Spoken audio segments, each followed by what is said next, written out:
Oke, sebelum kalian protes bagaimana bisa laptop seharga 11 sampai 12 jutaan ini bisa disebut murah, kalian perlu tahu bahwa laptop ini menggunakan layar OLED 2.8K 90Hz sebesar 14 inch yang tampilannya sangat jernih dan akurat.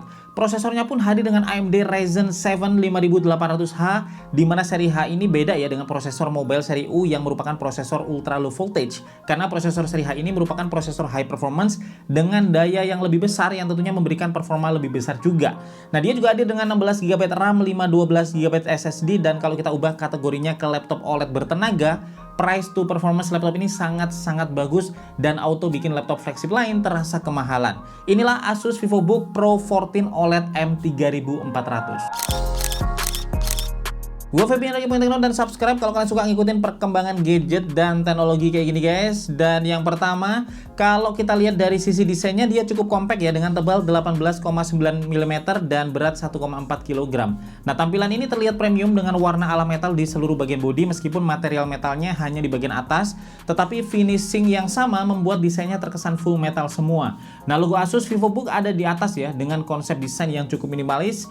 Di kanan ini kita bisa mendapati beberapa port seperti audio jack, HDMI, USB Type-A beserta power input, dan di kiri ada dua USB Type-A, slot micro SD serta dua lampu indikator. Sebuah nilai plus karena dilengkapi dengan micro SD slot yang seringkali dibutuhkan ya sama pekerja kreatif, meskipun masih disayangkan belum ada port USB Type-C di laptop ini.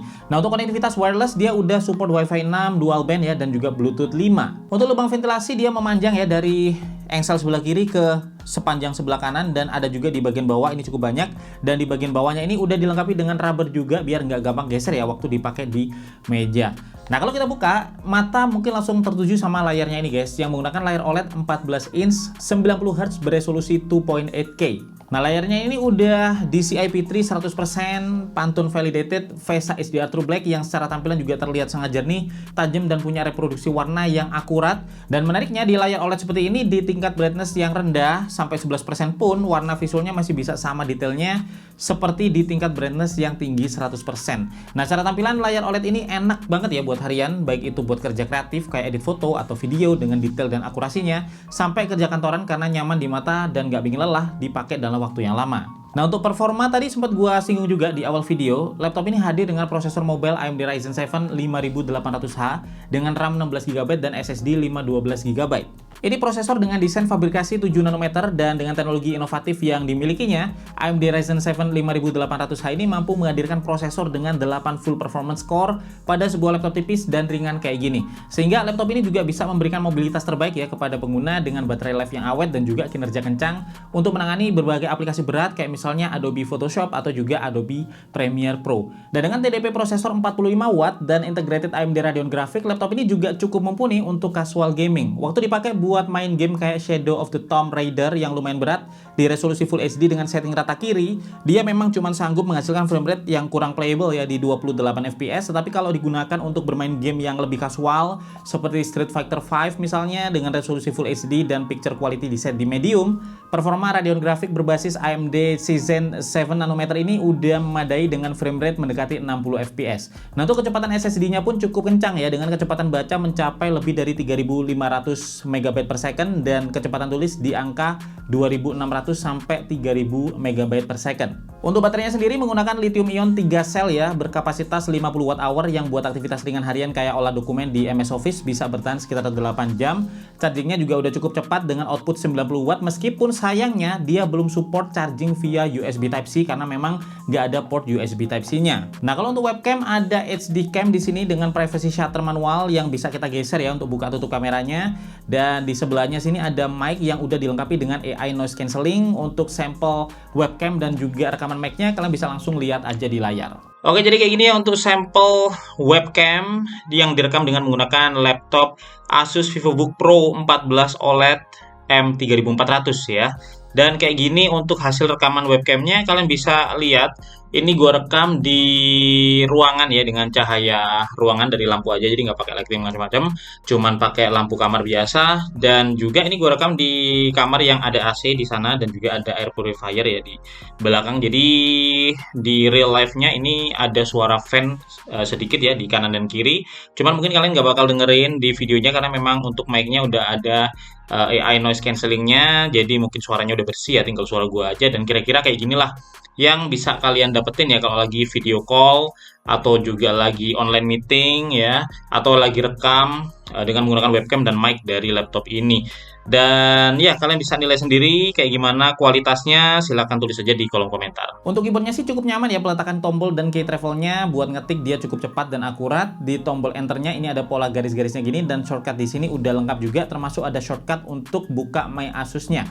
Nah, tombol powernya pun udah menyatu sama fingerprint sensor yang ngemudahin kita untuk login Windows dengan cepat via Windows Hello. Untuk trackpadnya terbilang sangat luas di laptop seukuran ini. Warnanya memang dibuat sewarna body, tetapi permukaannya lebih halus ya, jadi nggak berasa sakit di jari kalau dipakai lama. Dan ngomongin My Asus, ini seperti biasa di sini ada link to My Asus ya untuk transfer file, balas pesan atau telepon dengan smartphone yang udah di pairing ke laptop ini. Kita juga bisa atur proteksi baterainya, mau di full capacity atau di balance atau di maximum lifespan, bisa diatur sesuai kebutuhan. Fan profile pun bisa diubah ya, dari performance mode yang paling kencang fan-nya sampai whisper mode yang paling hening. Dan uniknya di sini nggak cuman mic-nya aja yang ada noise cancellingnya, speakernya pun udah ada noise cancellingnya. Jadi kalau dipakai buat video call atau meeting online, bakal clean banget ya suara kita ataupun suara lawan bicara kita yang muncul di speakernya ini. Dan sebagai laptop dengan layar OLED, ditambahkan juga Asus OLED Care yang berisi beberapa teknik ya untuk membuat layar OLED-nya ini bebas shadow serta memperpanjang usia pakainya, misalnya dengan pixel refresh, pixel shift, dan yang lainnya. Terus ada juga OLED flicker free dimming ya, untuk mengurangi flicker saat brightness layar diatur rendah, dan target mode untuk membuat brightness di active window ini nggak berubah, sedangkan untuk yang lainnya bakal diturunkan biar layar OLED-nya jadi lebih awet. Nah, kita juga bisa prioritasin internet ya, mau dipakai buat apa, dan bisa mengaktifkan juga WiFi Smart Connect untuk connect ke sinyal internet terbaik yang tersedia di ruangan. Nah, untuk audionya dia dilengkapi dengan dua stereo speaker di bawah ya yang udah dituning oleh Harman Kardon. Kualitas audionya sangat baik dengan volume yang cukup aja. Kalian bisa langsung aja cek sampel suaranya di sini.